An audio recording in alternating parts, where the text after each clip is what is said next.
Nobody makes the decision to put their loved one in a care home lightly.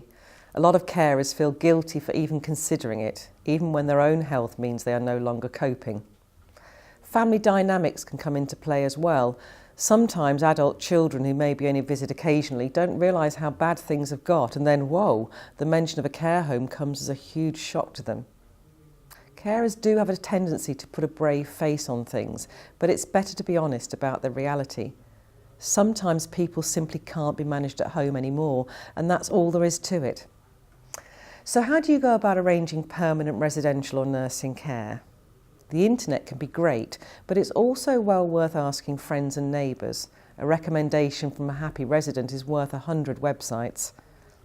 When you've found a place you like the look of, ring the manager and ask whether their setting can meet the needs of your cared for person. Do ask them to be upfront about their fees. There's no point falling in love with a place if it turns out to be unaffordable. Then visit the home in person, perhaps with a friend or relative, to be an extra pair of eyes and ears. You shouldn't need to make an appointment.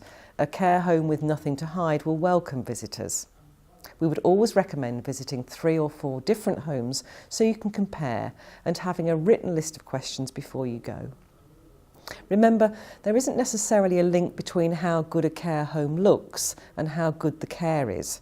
Obviously it needs to be clean and tidy, but excellent staff are the most important thing. Some care homes will let the potential new residents spend a day with them, or even a few days, to see if they will be happy there. There's an organisation called Care Home Selection who can also help guide you through this process, and we've linked to them below. Care home costs vary considerably. In 2017, the average cost of residential care was £600 a week, and the average cost of nursing care was £840. Depending on the person's assets, the local authority might pay for none, some or all of their care home costs after carrying out a financial assessment.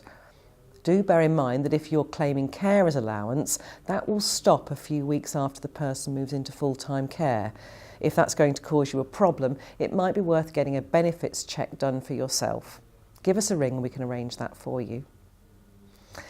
You should expect to feel a mixture of emotions when your cared for person has settled into their new home, especially if they were previously living with you.